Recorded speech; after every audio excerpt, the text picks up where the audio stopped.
We're going to begin on Wall Street with a live look at the Dow Jones Big Board. Markets just tumbled 500 points a couple of hours ago on the back of a controversial announcement from the U.S. president. Donald Trump says his administration will start imposing tariffs on aluminum and steel imports. And this is how Wall Street reacted. You can see where the dip began around the same time that Trump was meeting steel and aluminum executives in the White House. This immediately raised concerns about how countries like China and India would respond. It is primarily aimed at them, after all. Now, we've got CNN's Stephen Collinson in Washington. First, though, CNN Money editor-at-large, Richard Quest. Richard's in New York today. Richard, so the stock market president's not doing the Dow any favors today.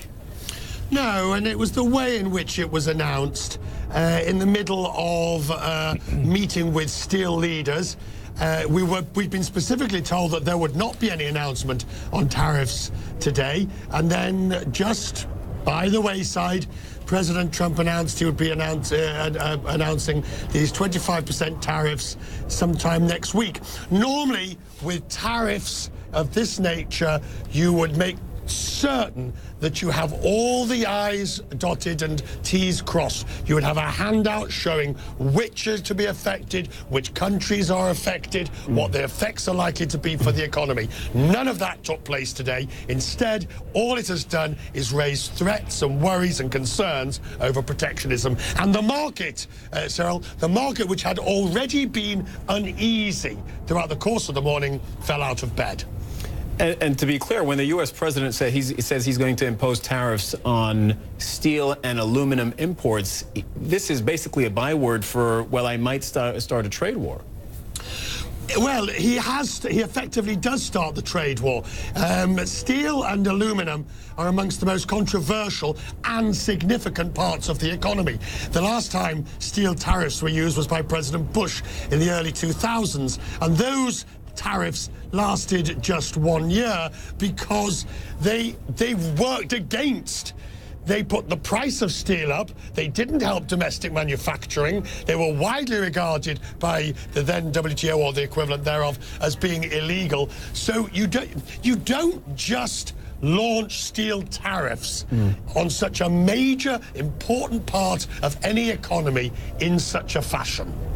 What do we think happens, Richard, once these tariffs actually kick in? We're potentially weeks away from that, yet we don't have the details, but once they kick in. Oh, well, what will happen is those countries that are on the receiving end of those tariffs, not necessarily China vis-a-vis the United States. China does not export that much steel to America. But those other countries, Germany, for example, with high quality, very high specialized steel. You've got India, you've got Indonesia, you've got lots of Mexico, for example. They will immediately complain to the WTO, claiming that this is unfair. They will also perhaps find some tit-for-tat retaliatory tariffs that they can introduce. And unless you are very careful on something as economically significant as steel and aluminum, you're off to the races towards a trade war before you realize it. You said something I wasn't expecting. On the campaign trail, Donald Trump largely targeted China. When he was talking about steel, he was saying China is just dumping all its steel on the U.S. You're saying these tariffs wouldn't primarily affect them? No, China does dump steel. It dumps steel into the European Union. It dumps steel into other countries as well. It is a massive, particularly in the shipbuilding industry. But as regards the United States, it's not one of the main culprits. It's not even in the top 10, I believe. The main culprits remain, for example, Mexico.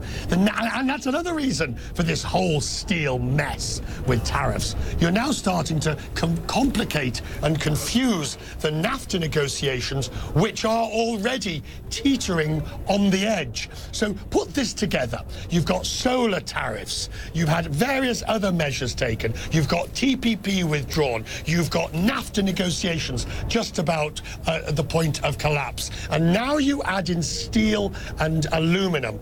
This is creating a picture of uncertainty and unease. And that is what the market is reflecting now. Richard, stay with me. I want to go to Richard Collinson. He's at the White House. Richard, Stephen, I beg your pardon. I understand that there was that the announcement of these tariffs was kind of rushed potentially because of other bad news politically for the White House that was going on since yesterday. What are you hearing about that?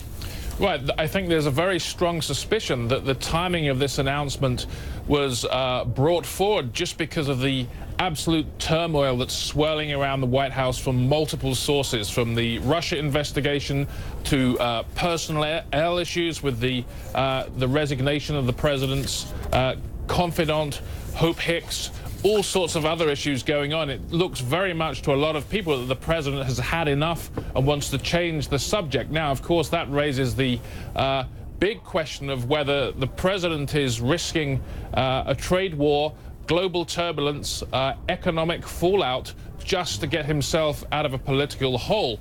I would say, though, that there's been a lot of speculation about whether there was going to be this announcement today, whether there was not going to be this announcement. Then you get this kind of half-baked announcement that comes out. That's very consistent with the way the White House is running right now.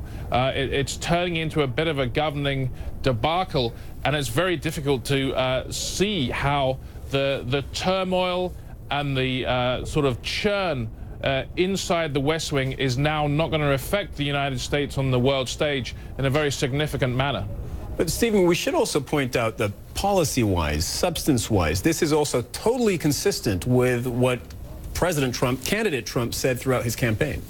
That's correct. One of the key selling points for the Trump campaign, especially in the sort of decaying industrialized Midwest, which has been severely hit by the loss of steel jobs and manufacturing jobs to low-wage economies abroad, was that Donald Trump was going to stop that he was going to stand up to countries like China, like Germany, and basically protect American industry. His political message was a very protectionist one, and that was one of the reasons he was popular in those places. Now, so nobody could say that this is not a surprise. I think it's the way that it's been handled, and it's the potential downside for the president, too. He's talked a lot about how he believes that he's personally responsible for the rising stock markets, for the fact that everyone's retirement plans that are invested in stocks have gone up.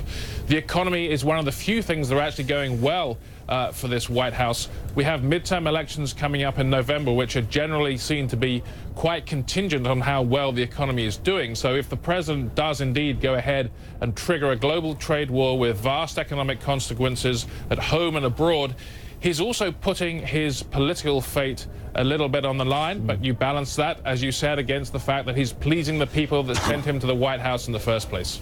Yeah, he is keeping his promise, but as you say, if you take the credit when the market goes up, you have to take the blame when it goes down. At least that would stand to reason. Stephen Conlinson reporting from Washington. Richard Quest in New York today. Always a pleasure to have you on the show. Thank you both.